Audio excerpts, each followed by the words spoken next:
Hello everyone. We have discussed clinical features of muscular dystrophy, right?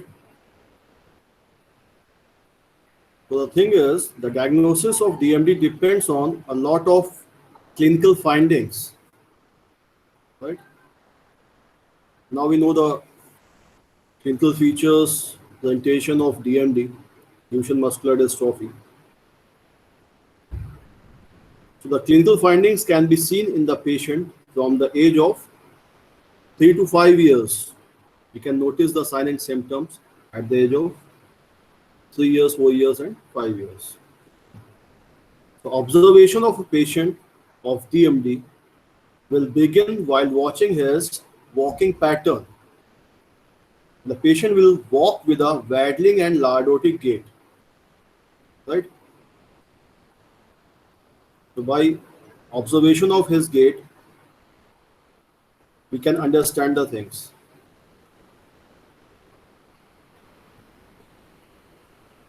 The next important sign exhibited by the patient of DMD is that is Gover's sign. Gover's sign.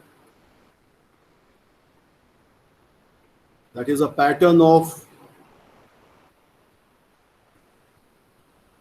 patient, how he stands up from supine lying position or sitting position. Next point is there is hypotonia of shoulder muscles, right? Pseudo hypertrophy we can see in deltoid muscles, gluteal muscles, calf muscles, right? And the weakness usually develops at the age of 5 years, primarily affecting the proximal muscle groups. Initially, the muscles like brachioradialis, latissimus dorsi, biceps, triceps, pectoralis major, iliopsoas, hip extensors, medial vastus, rectus femoris, right? All these will be involved. And the hypertrophy occurs especially in calf muscles, vastus lateralis, extensors of the forearm, and temporalis muscles. In deltoid, we can also see the pseudo hypertrophy, right? We can also observe the spinal deformities like scoliosis, kyphosis, or combination of both, that is kyphoscoliosis, right? So these deformities develops because of weakness of muscles or development of contractures. So there is development of scoliosis and the other deformities like around feet and ankle we can see in case of DMD. Along with deformities, bone thinning, and the pathological fracture of the osteoporotic bone occurs, right?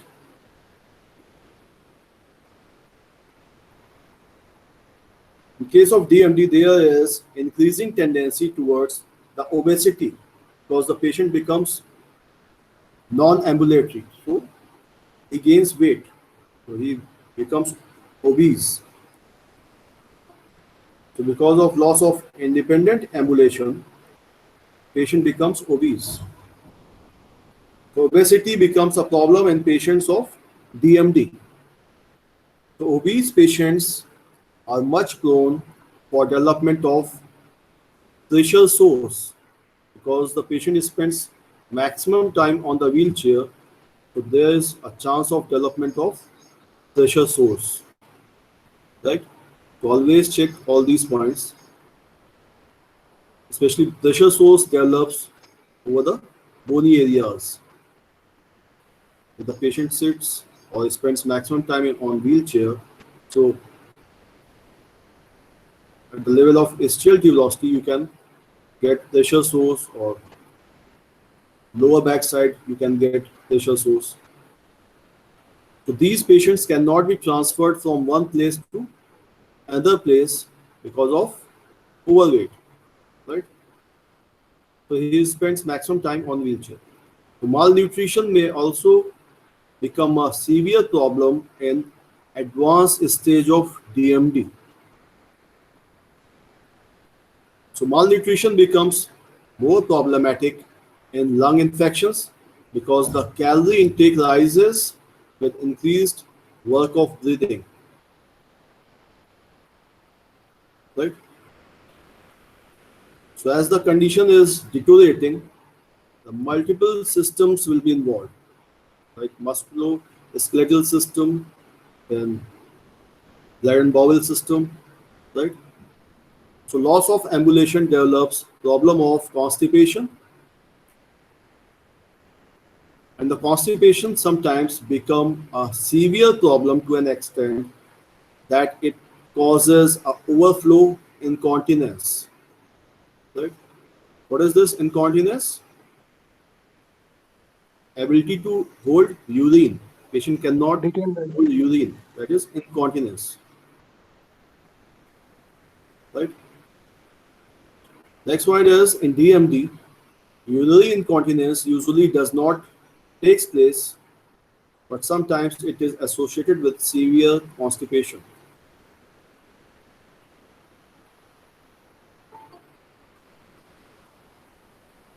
Uncontrolled vomiting occurs in wheelchair-bounded patients having lumbar lordosis. Lordosis exerts pressure over the superior mesenteric vessels on the third part of duodenum and thus induces vomiting. So because the patient is on wheelchair, the tendency of vomiting may be there.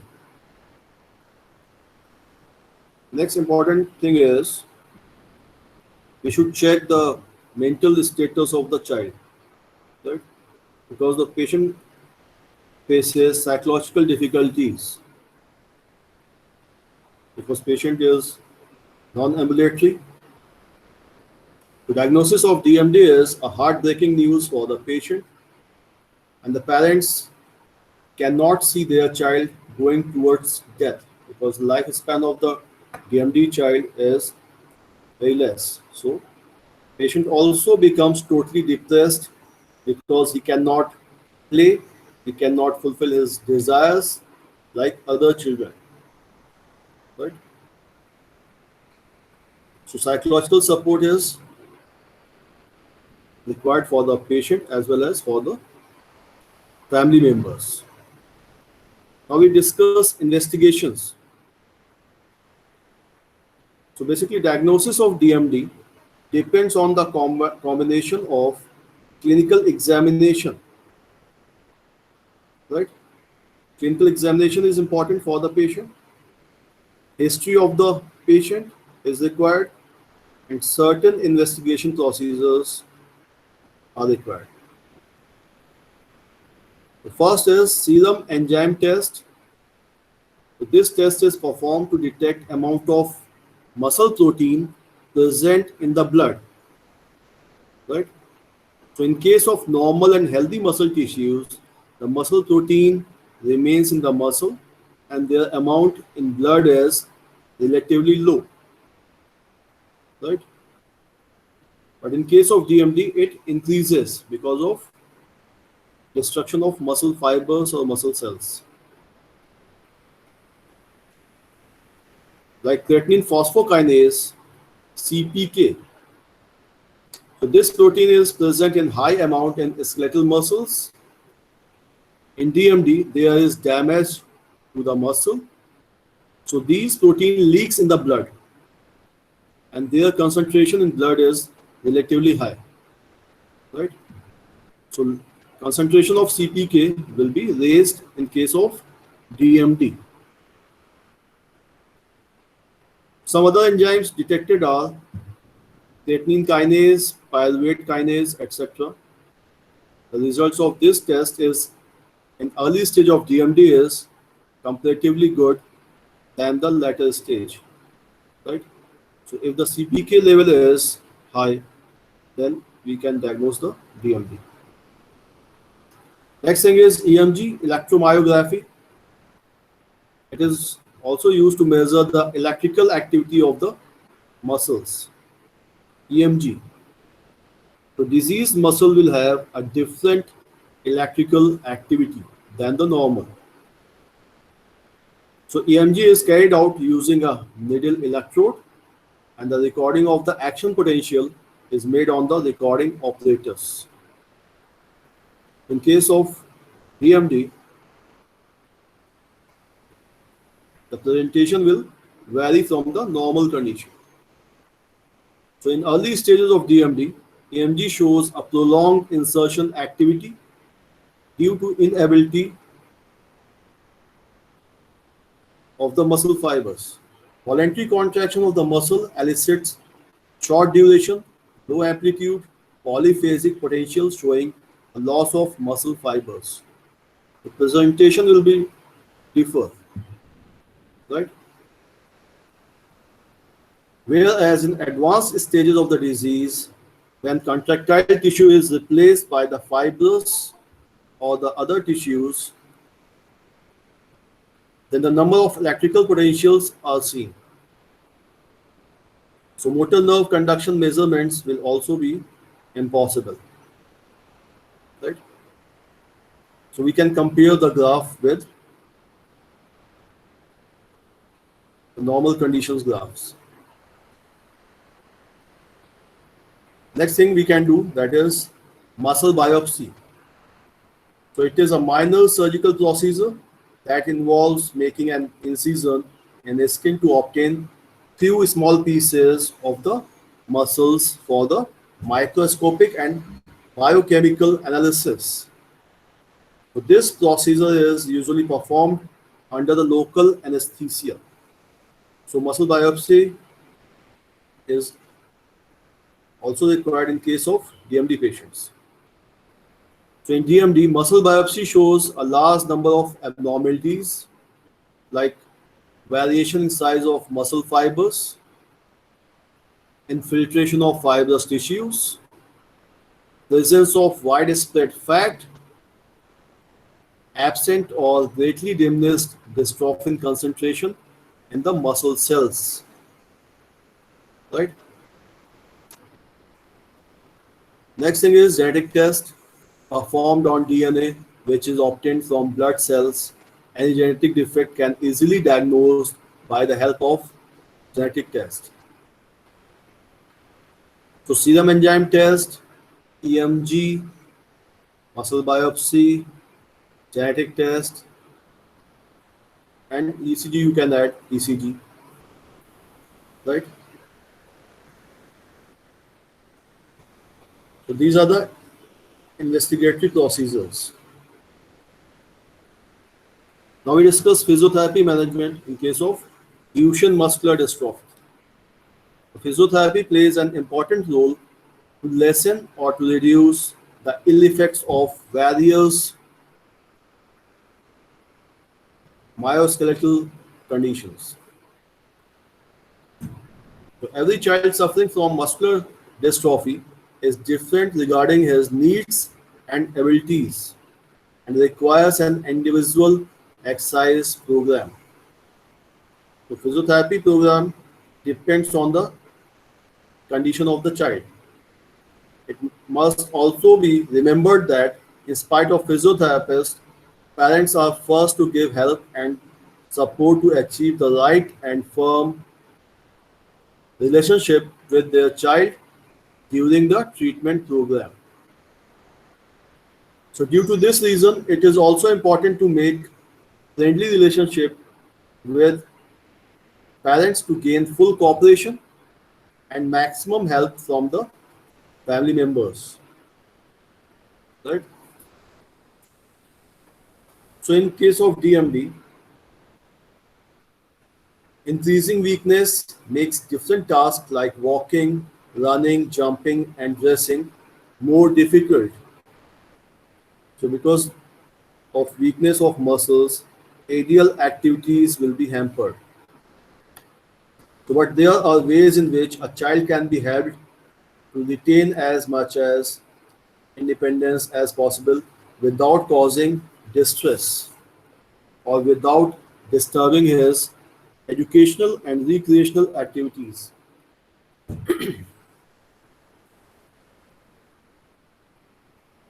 So physiotherapy is given in order to prevent deformities and keep the muscles mobile and strong for as long as possible.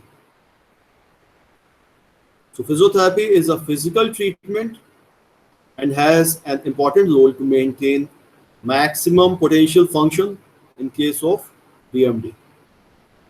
Right? So in spite of physiotherapy, many simple methods of exercise programs can be undertaken at home. So these should be carried out regularly as a part of child's normal lifestyle to obtain the most successful results.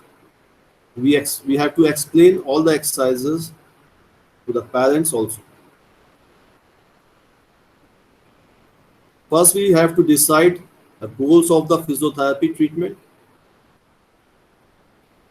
So accordingly, we can plan the treatment. So to provide physical assessment,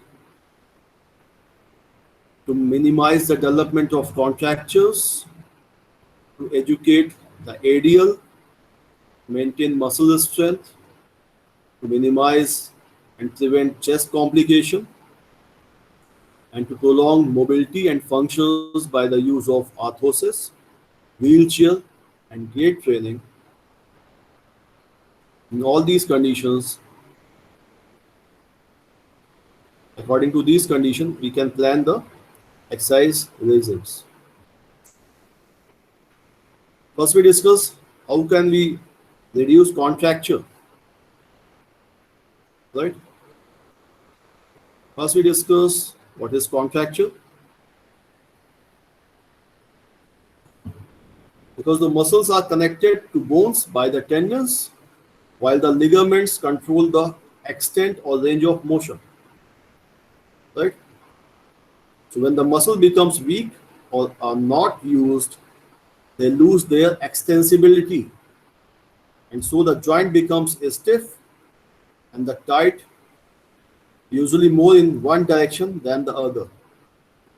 So this leads to fixed, contracted position of the joint, which in turn leads to deformity in a limb. Right? The main cause is muscle weakness that leads to muscle imbalance. Because of imbalance, contracture develops. Right? The contracture that occurs frequently in a child suffering from DMD is at the ankles, knees, and the hips. They are caused partly due to child walking on his toes with the knees bent and the feet apart. The contractures are aggravated in the latter stage of the disease as the child spends more of his time in sitting position because now the patient is non-ambulatory. He spends maximum time on the wheelchair. Right? So the contractures aggravates because of poor posture. So what we can do, what is the role of physiotherapist? We can plan for muscle stretching or passive stretching. So passive stretching is a simple technique used to stretch the tight or shortened muscle tissues by moving the joint slowly but firmly as far as possible. So the position should be maintained for about 30 seconds. Right? Means you have to stretch the muscle, hold there for 30 seconds, then relax. So during the above procedure, the child must relax completely and should not make any active movement. Right? So passive stretching should always be done properly and effectively to reduce pain. So for pain reduction, we can also go for passive stretching. So during passive stretching, there is sensation of pull and pressure to the patient. And if passive stretching is done carefully, not aggressively, then the joint or muscle will not be harmed. So while doing passive stretching, firmness and kindness both are essential, right? Means you should not apply too much force over the muscle or tendon, but your grip should be firm. So it should be done every day and should become a daily routine of the patient. It is the best applied after a warm bath when a child is feeling relaxed. So in order to get better result, exercises are done in an atmosphere of fun, singing, storytelling, enjoyment, etc. Right? So before giving stretching, warm-up exercises are mandatory. Right? So first, patient should do warm-up exercises, then we can go for passive stretching. Right? Then we can get the maximum result. So always a firm surface such as mat on the floor or a stiff mat on the bed should be used to perform the exercises. So the stretching should be done at the same time every day and should be started as soon as the child has been diagnosed. Right? This is the important point.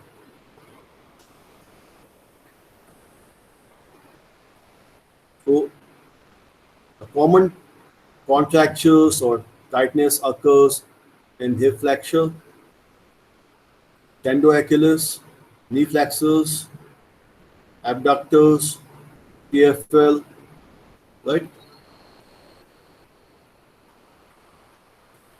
So TA stretching is required, ham stretching, hip flexor stretching, or TFL stretching, elbow flexors, contractures are common in case of DMD.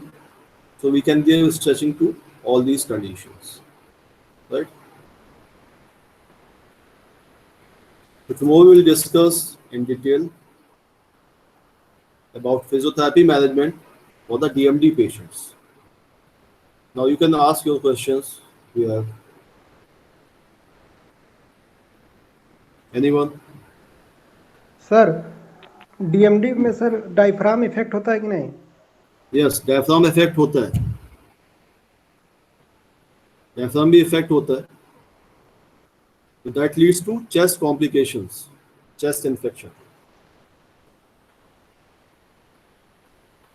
Sir Right? Muscle biopsy में एक point लिखा हुआ है infiltration of fibrous tissue, इसका मतलब क्या हुआ?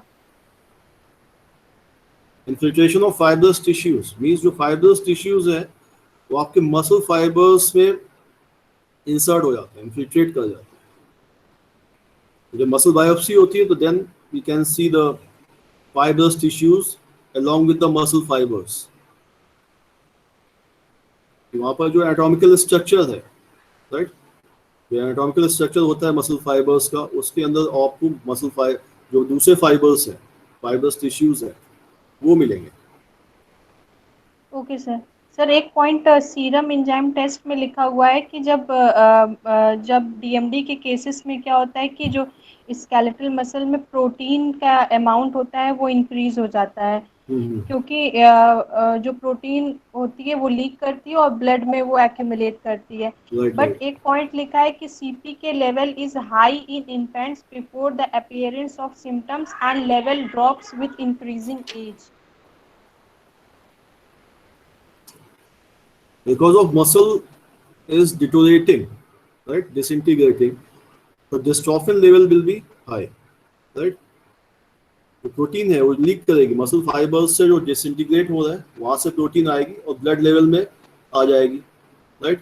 तो CPK level will be raised, वो बढ़ जाएगा, ठीक है। सर तो जैसे जैसे एज इंक्रीज हो रही है तो जो डैमेज है वो भी इंक्रीज होगा, तो प्रोटीन भी इंक्रीज होना चाहिए। तो ये क्यों लिखा है कि फिर CPK level is high in infants before the appearance of symptom and the level drop with increasing age? जैसे एज बढ़ेगी तो वो लेवल ड्रॉप क्यों लिखा है?